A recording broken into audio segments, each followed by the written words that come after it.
Hello and welcome back to the X-Files Revisited. We are on to episode 6 of season 5, Christmas Carol, and it is a Scully-centric episode.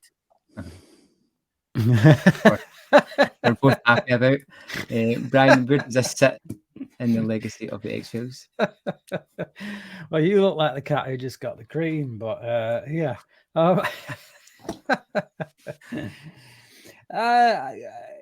Right. Well, it is obviously a mythology episode, which tend to sit better with fans from what we've seen. And yet this doesn't really have Mulder and Scully in. As you said, it's very Scully centric. We literally only get one scene with Mulder, and it's not what you would call an action episode. I would say it is an episode that deals very much so with the feminine experience, with what it is to be a woman. And maybe that might alienate members of the audience. I don't know, but I don't think it's the go-to. I wouldn't say for a lot of X-Files fans. When you say, like, throw the mythology episodes at me, which are your favorites, I'm not sure it's high, but I don't know where do you think it's going to sit? This always interests me because it gives me a sense as to where you it's never from where you think. It's always from where you think the X-Files fandom is at. So that's why it interests me. Okay, so looking at this, I think the lack of Mulder probably plays a big part. The fact that it is mythology but kind of tangential almost. I mean, I haven't seen the second episode, so I don't know where it kind of goes from there. I think out of all the mythology episodes up to now, this is probably ranked the lowest of them all. Just my opinion. And I think it's going to languish somewhere around about the 140 mark. Okay. So it's actually 119. Right. Okay. Which, as I say, for a mythology episode, in our experience so far, that is pretty low. And also where it sits in this season. This season has just been banger after banger. It's been great. And then you hit something that's completely different, and it's almost like hitting the brakes a little bit. Yeah.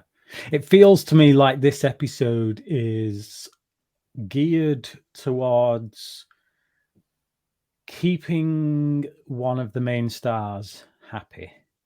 It feels like you're in the fourth season. It's very familiar. You're probably starting to get worn down a bit by the day-to-day stuff of doing the same job year after year. And I think throw in like Gillian Anderson a bone where she really gets an episode to delve deep into Scully as a character and get personal with it. Whether that's got anything to do with it, I don't know. But I think, in fairness, it's probably keeping David Duchovny happy as well, because he's getting the easiest paycheck he's probably had in the entire series. Yeah, absolutely. Yeah. So, okay. Shall we get into it then? Sure.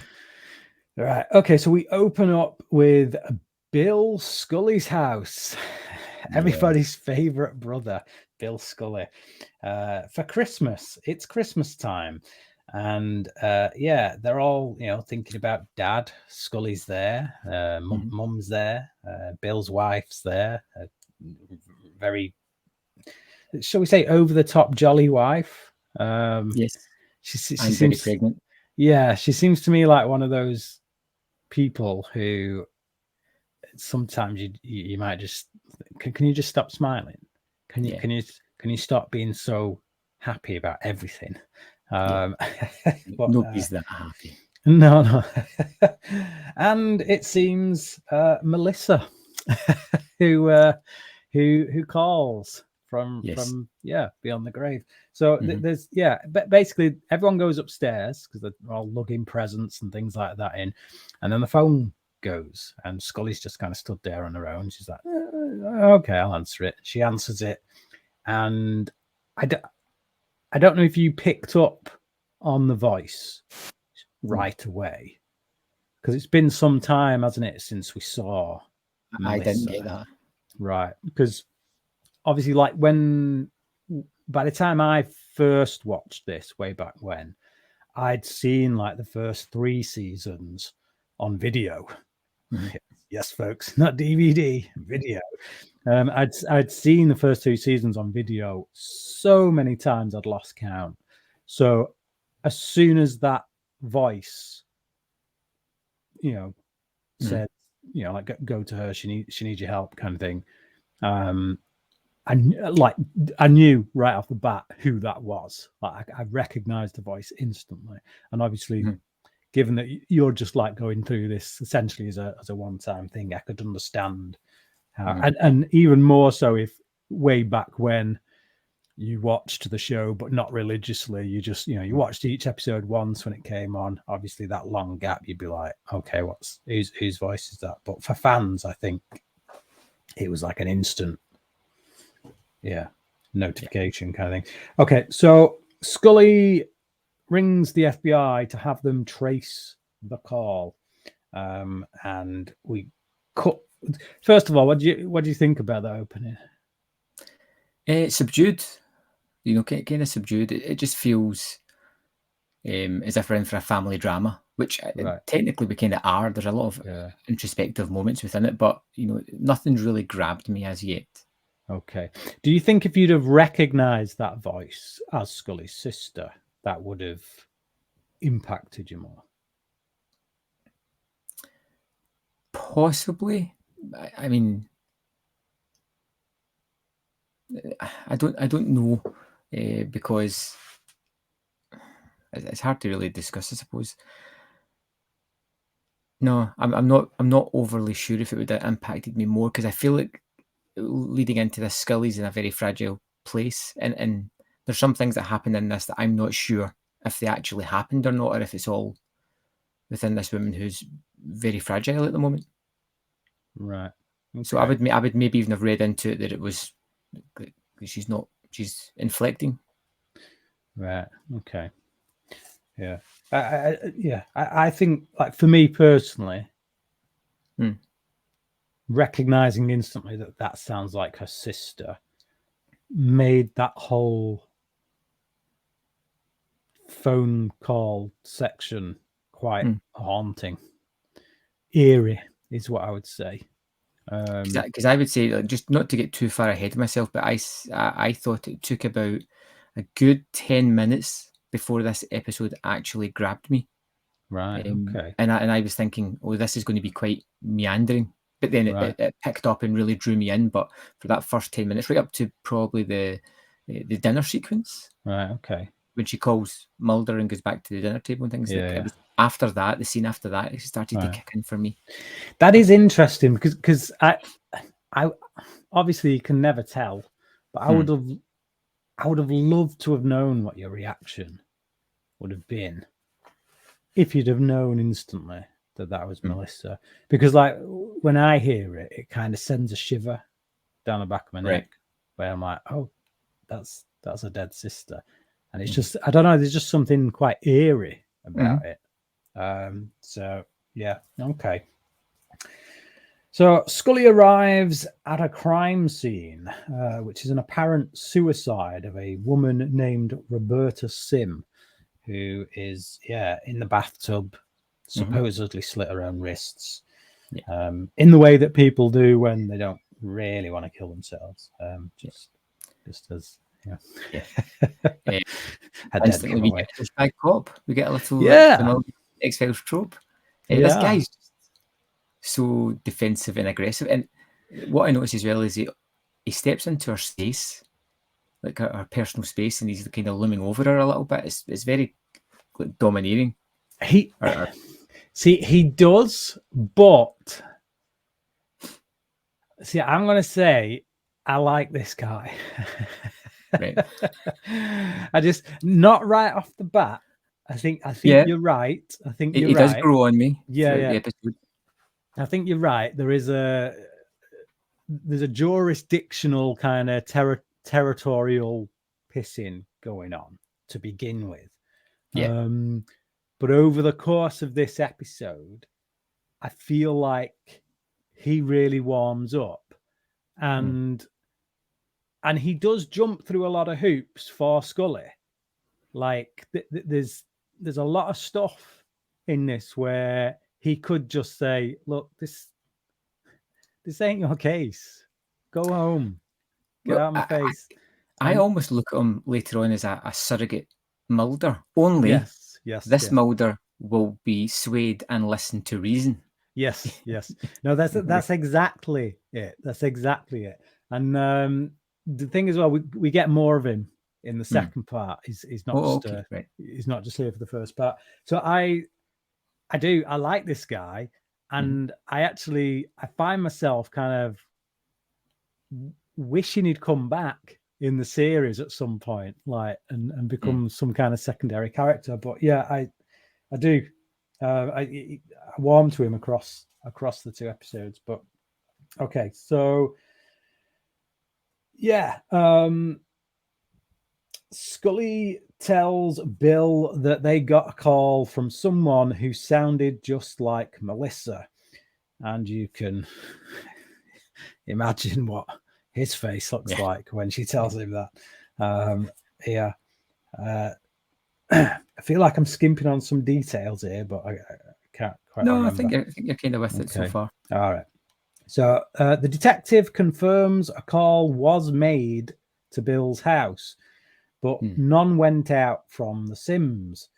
He then goes into the kitchen where the daughter sits, and the man with her asks for some privacy, at which point the detective shuts the door. And like right off the bat, that the father looks sketchy as hell. There's a sequence later on where they just double down on that sketchiness, but yeah, you're just like, he's wrong. Yeah. There's definitely something off with this dude. Seems to be something a little off with the child as well, but it's like at this point the episode could literally go anywhere. Is it the dad? Have we got like a creepy Eve child? It could be anything. Have we got a ghost thing going on? But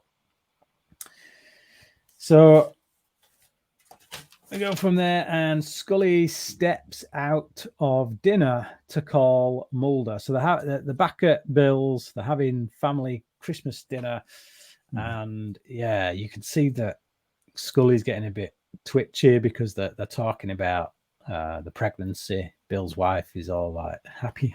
Oh, it's the most joyous time. Oh, you just you'll only ever know what it's like when you're actually pregnant. And then Scully's like, so she just gets up and she goes and she calls Mulder, which tells us a lot about her. I particularly like this moment because she's a little bit stressed. She's a little bit feeling down, and she turns to the one person that she feels can help her in this situation. It shows you the kind of relationship that her and Mulder has. And also, like, I think, I don't know if I'm projecting a lot into it, but she phones, he picks up, and in that moment, you can almost see herself telling Mulder what's going on, him coming down, they two getting involved in this case and neglecting the family, even though she does do that anyway. It's just like an easy out, so she just puts the phone down. But there's so much in this quick moment to be inferred from it, which I really just loved. Yeah, definitely. And I think as well, there's part of that is like, this is already feeling quite personal for her, because she feels like she's heard her dead sister. And then there's a little girl involved at a time when she's coming to terms with the fact that she'll never get pregnant. And I feel like there is that sense that, yes, Mulder is the one that she calls because he's the one that she trusts. And but I feel like there's a reluctance there to let him in on this case because actually it is so personal for her. And it's like she kind of decides in that moment, actually, no, I have to go this alone. I have to see where this leads. You can almost see the fork in the road here of where the episode could go, depending on if she keeps on that phone, it goes a completely different route, where Mulder is chasing down these men in the cars and focusing on the crazy, which would have been a typical X-Files episode. Yeah. So Scully. So Scully goes back to the table where Bill's wife just continues talking about being pregnant. So Scully cleans the dishes, and her mum comes in and asks her what's up. And that's when she tells her that due to what was done to her when she had cancer, she can't have kids. And she never realized how much she wanted one until she was told she can't have one, which is an essential kind of aspect of being a woman. Even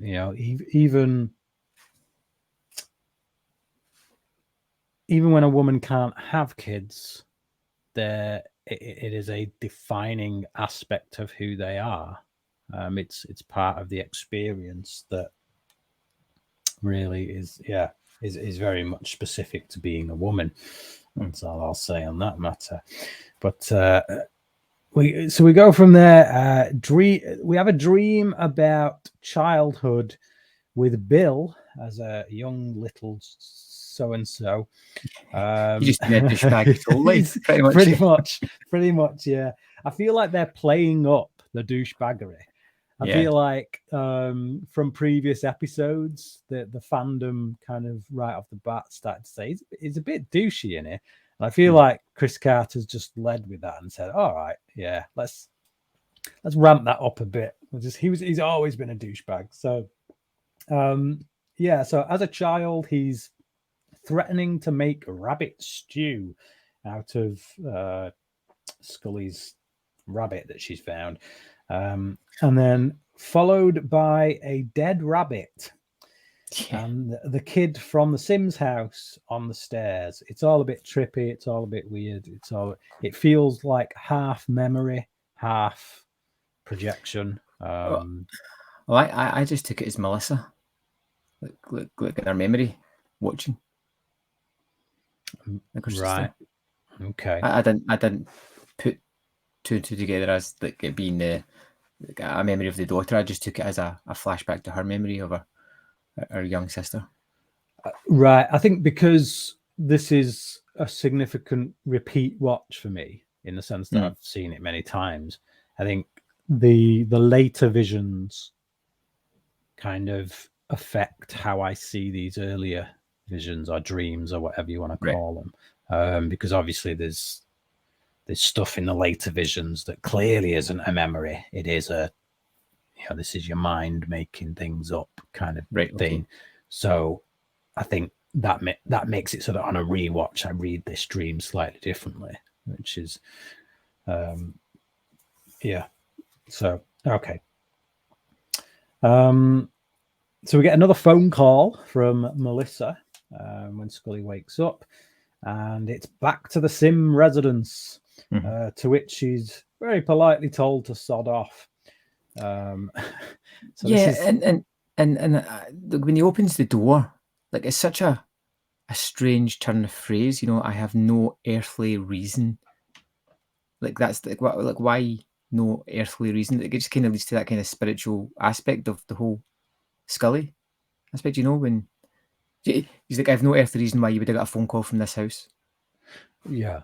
And it just feels like there's another one later on, but there's another sentence that just leads like me thinking of something different here, and it's not something that's said a lot, is it? Right. Like that kind of. So I have no earthly reason just kind of rung a bell with me. That was the dad who said that, was it? Yeah, when she goes to the Sims house. Right. Yeah, he opens the door. And you feel like that was a very intentional line of dialogue by the writers to kind of highlight the fact that, this isn't an earthly thing, it's a spiritual thing. All right. Yeah, definitely. Okay. There's another one that comes, and I think it's the next sequence as well, which I'll get to in a minute. But they've got a group of like strange guys just hanging about the background in this. Yeah. They look shady as hell. But Yeah. so Scully asks the detective. Well, first she goes because, as I say, she's politely told to sod off. And as she's leaving, we see the daughter, the girl, up in the window, Yeah. looking creepy. Typical Yeah. creepy horror child. Mhm. It's like. Well, I'll get to it when we get to it, but it's just certain things that always pop into my head, but I'm like, no, I'll save it for later. But so Scully asks the detective if she can see everything on the Roberta Sim case, and he's like, Yeah. case? This is like, see when she goes and sees the douchebag detective Yeah, at the I start. think it's a bit of a stretch to call him douchebag detective. His initial impressions. I'd say just the character. lukewarm detective. He turns round to her and he says, like, what can I do for you at this ungodly hour? All right, And that just coming on the sort of previous comment, yeah. it just had me leaning towards like looking for that kind of aspect, that kind of Right. language throughout the episode. Okay.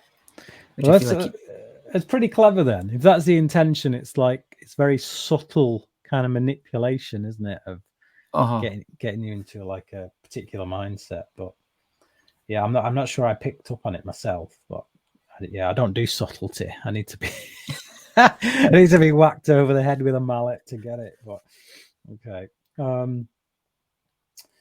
So yeah, it turns out Roberta was on a drug called, and I'm going to butcher this, Dodoratriptin or something. yeah, sounds good. Yeah, that'll do.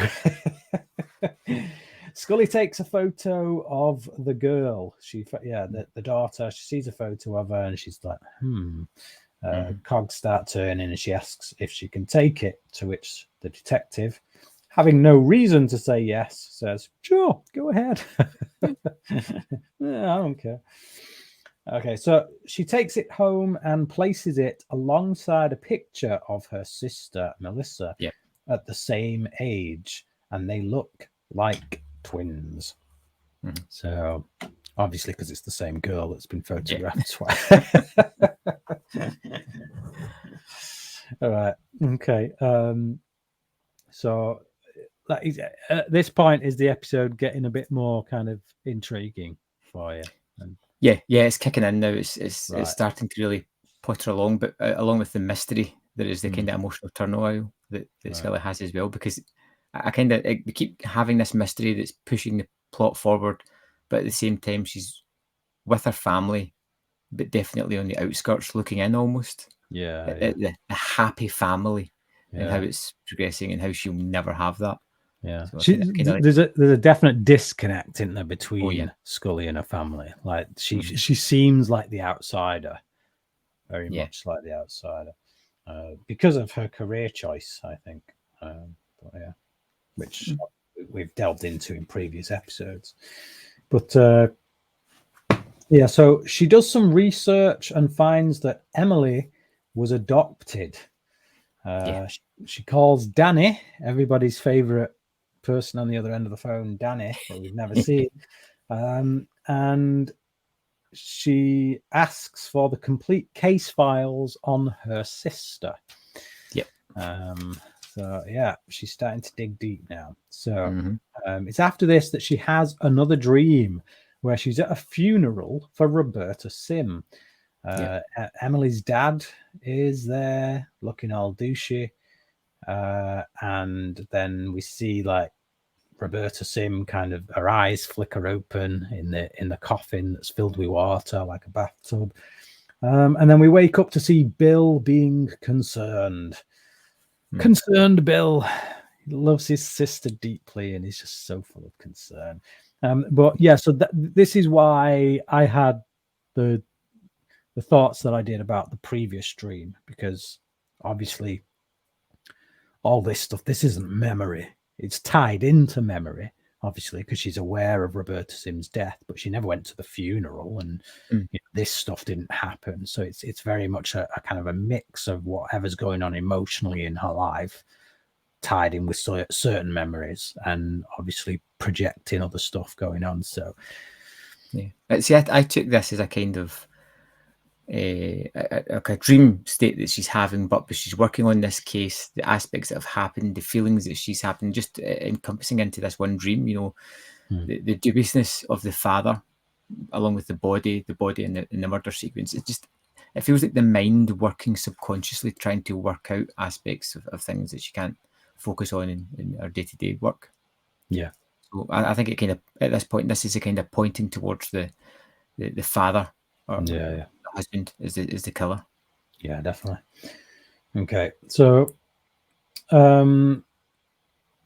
we go back to the detective, which is kind of a slightly amusing moment because he's like, Agent Scully, it's been what, 5 minutes since last, or whatever it is he said. 4 hours. It's been like 4 hours. I was getting worried. Yeah, that's what he said, which I found quite hilarious. It's like it's because we've had such a history of douchebag sheriffs and douchebag detectives on the show. There is definitely a way this could have been played that made him douchey. And I don't know, there's something about that line of dialogue that feels it's not so much douchey as it is just that a bit of gentle ribbing. Like this, but it's exactly what Mulder does. It's that statistical humor, which is almost self-deprecating and poking fun at the same time. Yeah. It doesn't feel spiteful. That's the thing. It feels like that there's a relationship that's starting to form there where he feels comfortable enough to say something like that without offending her. But so why did the husband put the phone off the hook after calling? This is Scully's observation here. So like, some good detective work from Scully there, just looking at behavioral stuff. So it's a very good question, which leads her to doing an autopsy of Roberta Sim, which you can tell doesn't really please the doctor who's already done the autopsy. You can tell he feels a bit like. So it turns out there's no drug in her stomach, even though it was in her system. So she didn't ingest it, which means in all likelihood it was injected. To which, when she goes back to the detective, it turns out to be the case because she found a needle puncture wound on the heel of her foot. She does throw the doctor a bone by saying something that could have been easily missed if you didn't know to look for it. And the doctor's just like, yes. It basically just looks embarrassed that he missed it. I think he looks kind of surly, but at the same time, he's not like throwing out constant disagreements with her. He's like, no, it's not like a hissy fit or anything. He's not taking it too personal. No, he's taking it the right amount of personal, I think. So it's with this newfound evidence that they open a murder investigation and they head to the Sim house, kind of come through the door, start searching the place. The husband / dad is not happy at all. And the agents, one of the agents finds the needle in the trash. It's like the dumbest kind of like, yes, I've killed my wife with a needle and I'm gonna dump it in the trash. The question is, did he kill her? Or did one of those other guys kill her? Because if one of those other guys killed her, then planting that needle in the trash would be a very good way to set him up for it. So that sounds more likely to me, to be honest. So Scully sees the same two men parked outside that she saw with the father when she last came over. They clock her and drive away. So not suspicious at all. These guys, much like yourself, Brian, have no subtlety whatsoever. Sledgehammers, both of them. Okay, so Scully gets back to the house, finds the results from Danny waiting for her. Her mum comes in looking tired, and Scully tells her that the PCR tests tell them that Emily is Melissa's daughter. Dun, dun, dun. The thing I love about this, and I think it's absolutely fantastic, is Scully's so steadfast. She's like, we've done the tests. She is Melissa's daughter. It says right here, there's a 60% chance. Yeah, I noticed that as well. I was just like, when she said what the percentage was, I was like, Scully, that's pretty low. If Mulder came at you with those kind of percentages, you'd be all over that. Like you'd be like, Mulder, that is hardly a smoking gun. Let's run some more tests. But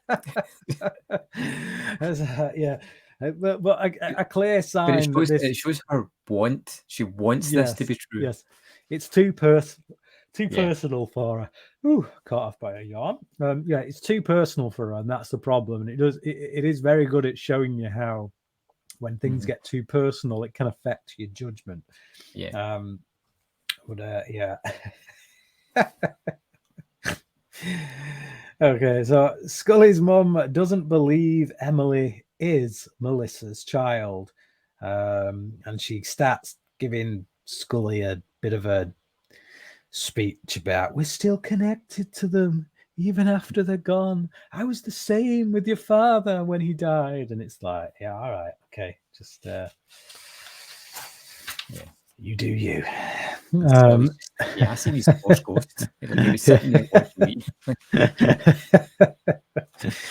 So we have another dream where Scully and her sister are opening presents with a very fetching pair of braces on their teeth.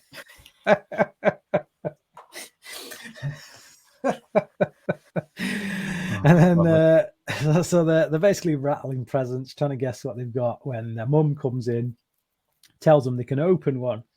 And it turns out to be their crosses. So they've got crosses, and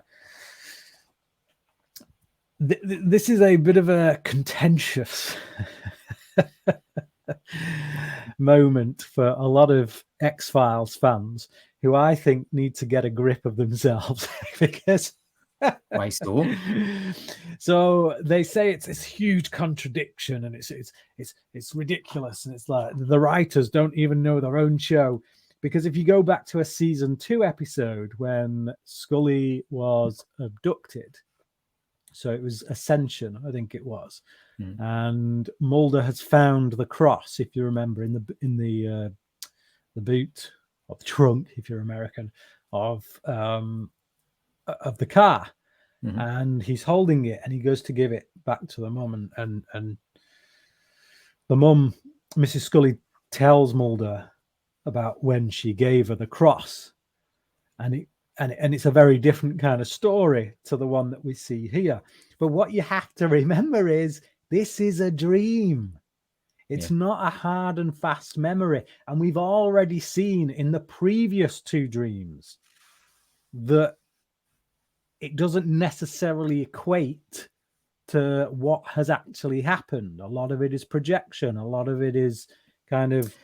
But I mean, but if she got this one, lost it, and then was given a second one, like it could be anything. What if her mum misremembered? The mum could have remembered it wrong. Like it really doesn't bother me at all. Like there's been so many times where my own mum or my dad had said something that happened years ago, and I'm like, that's not how it happened at all. Yep. Like it just didn't happen that way. But that's memory. Memory is unreliable. You know, that's something that they talk about all the time when they build a case in a court of law. If you've got a witness, it's not enough.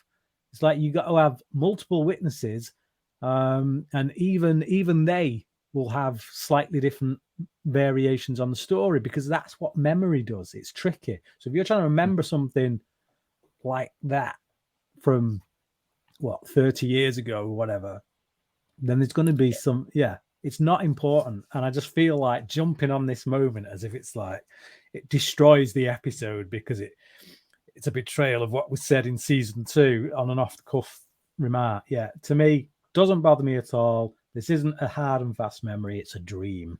And even if it is a hard and fast memory, Mrs. Scully could have got it wrong back in season 2. So anyway, moving on. So in the dream, they get the crosses, and then the older Scully takes her mum's place. She kind of becomes her mum in the dream. Then she's woken up by Bill's wife, telling her there is a detective here to see her. So she goes out to see the detective, who tells her that Emily's dad cashed bank deposits from checks made out to Roberta. So yeah, again, doesn't look dodgy at all.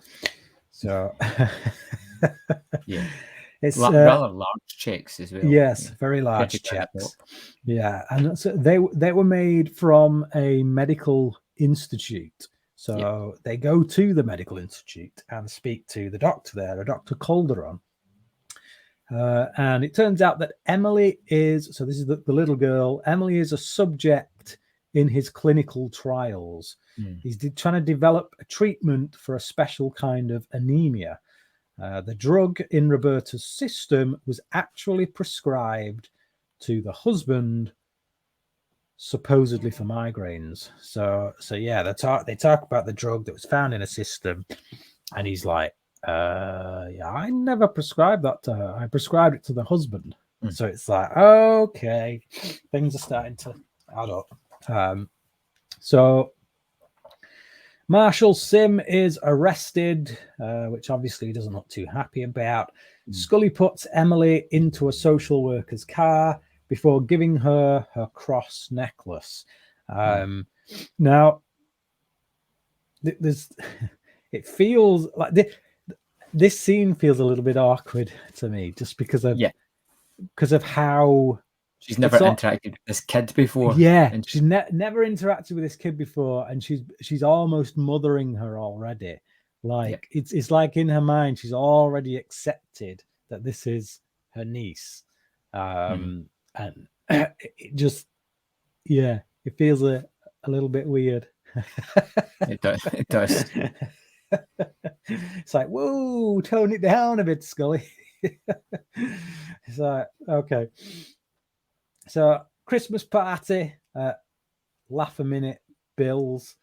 Bill has a word with Scully.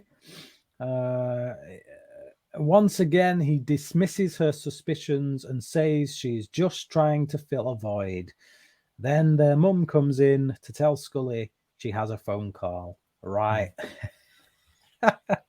Go on. Just Bill. Bill's just an ass. Such a dick. It really is.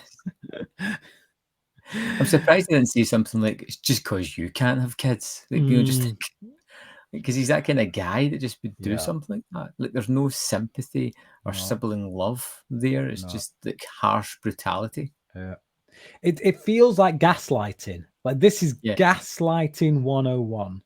This is where, like, he doesn't approach her with his intention. That's the thing. Yeah.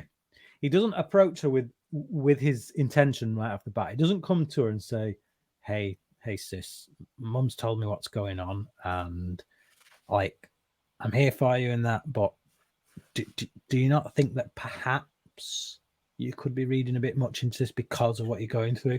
He doesn't come to her like that. He comes to her with like something else that makes her believe that he's genuinely interested. And then halfway through, once she's done kind of feeding him what she's feeding him, he trips her up by saying, actually, this is bollocks. And it's like, that's gaslighting. Yeah. You're forcing her into a position where once you reveal what you reveal, you're making her feel insane. You're making her feel like she's the one who, it's like gaslighting 101, and the guy's just a full-on douche.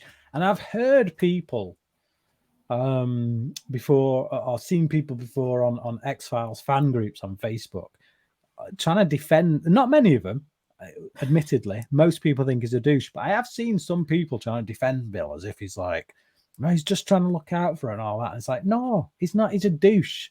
He's a gaslighting douchebag. But yeah, okay. Let's not remember just go towards the light, Scully. Just die. Yeah, just die and get it over with. It's like, oh man, what a piece of work. Okay, so she goes to the phone call, and the detective says that Marshall Sim has confessed, which kind of makes Scully go, "Oh, okay, that's all right. I'll go and see this Sim, because that's it. Seems a bit too easy, to be honest." Indeed.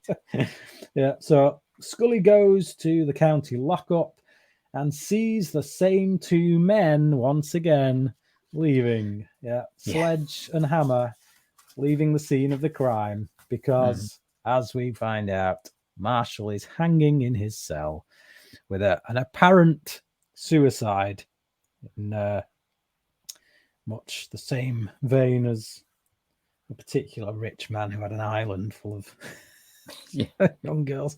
But yeah, we won't go into that. So back home, Bill startles Scully. She tells him about Marshall. He tells her he has to show her something. A picture of Melissa with a date on. Not looking pregnant. She says it doesn't prove anything. And I don't think it does. That could have been the date you got them developed. That picture could have been from ages ago. She didn't know when it was from, so she just wrote, got developed on this date. So it doesn't mean anything. Well, it's a stamp from the developing company. Right, well, there you go then. So, it's not even written. How many people have pulled out rolls of film from a cupboard from ages ago and go, we should probably get these developed. Might find something on them that's quite amusing. So he gives her a lecture about her wanting a baby so badly that she's making Emily into Melissa's child. To which we get a knock at the door from an adoption agency worker. Yep. She's all in. She's full. Yeah.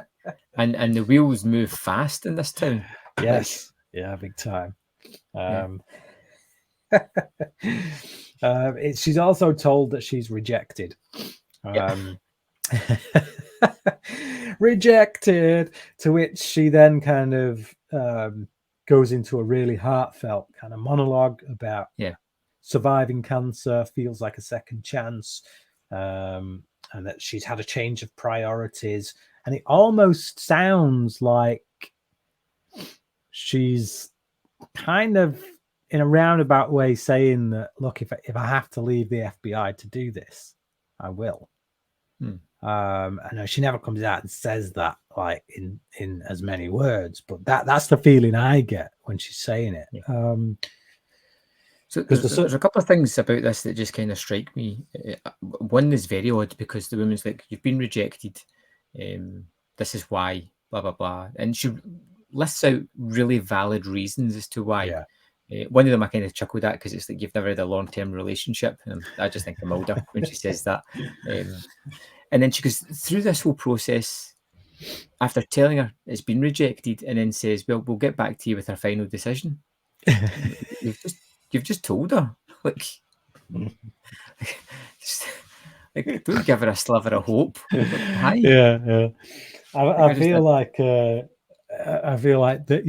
Scully's little impassioned speech has kind of made her like, I don't know what to say here. So I'm just like, we'll get back to you with our final decision. Rejected. So the social worker leaves, and we get another dream. Obviously, this episode is called Christmas Carol, so it harkens to the story by Charles Dickens. Charles Dickens, that's the one.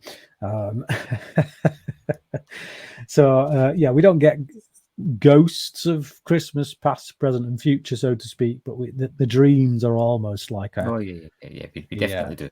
Yeah, they're like the ghosts visiting her and telling her things. So so we get a dream, and it's of Melissa. It's at Christmas, and it's just before. It's just when Scully is joining the FBI. You feel like she's applied, her application's going through, and she's having doubts about whether she should do it. And Melissa tells her the people she meets along the way and the impact that she has on them is far more important than the path she chooses. Which obviously Melissa's always been a bit like kind of crystals and all that kind new of stuff. agey. Yeah, very, very new agey. But there's definitely some truth in that. I think if you if you've put life down to like your career, like the choice of career and that, you're going to get to the end of it and be on your deathbed and be like, oh man, I wish you hadn't worked as much. But actually, whatever career you end up in, if you make the most out of the relationships you have with the people that you're working with and that kind of thing, I think life is going to be a lot more rewarding, obviously. But so Scully wakes up, Merry Christmas, there's a knock at the door, everyone's in high spirits. It's all, Hang on 1 second. Everyone's in high spirits except the poor guy that has to work in Christmas morning delivering a package. That's appalling. I just feel bad for the guy. Like, everybody's got with their family and he's having to deliver this package. Yeah, it's like, it's not Royal Mail, is it? I'm pretty sure Royal Mail don't deliver packages on Christmas Day. It's like, they're like, no, we don't do Christmas. We don't do You're lucky Christmas if it's Day. January. Yeah. That's it now. It's like we're done till New Year. So so the package, as it turns out, is some more PCR tests. Well, some deeper kind of tests. And it turns out that the bill was right. Yeah. Emily is not Melissa's daughter. Mm-hmm. She's Scully's. Yeah. Yeah, closing on Scully's shocked looking face. Suddenly getting everything she wanted. She doesn't need to adopt now. She's got a daughter. This is all going to end well, I'm sure. It's all going to end well. Right. Do you want to wrap up and give me a score? Yeah. I like this episode a lot. I think there's so much in here, in this episode, the drama aspects, the mystery aspects. It does have the typical X-Files story, although it's relegated to an almost C story. It's pushed way back in the background, but it is there if you're kind of after that. The Christmas Carol aspect, you can't help but see that it's past, present, and future of Scully all in one episode here. You've seen the now, where it's came from, and the possible future of where it could be leading at the end of the episode. I think Gillian Anderson gets to really shine in this one. And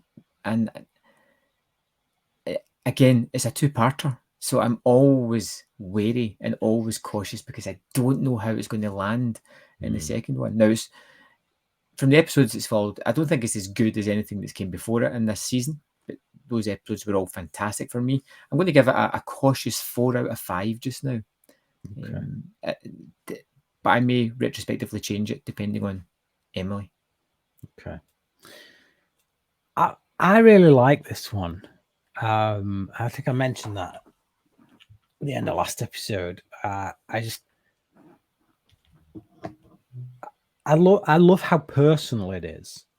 We don't often get this personal with Mulder or Scully. It's just I like side characters, like the detective guy. Like I say, I feel like there's some effort gone into that, whereas usually it's just we need a sheriff of the week.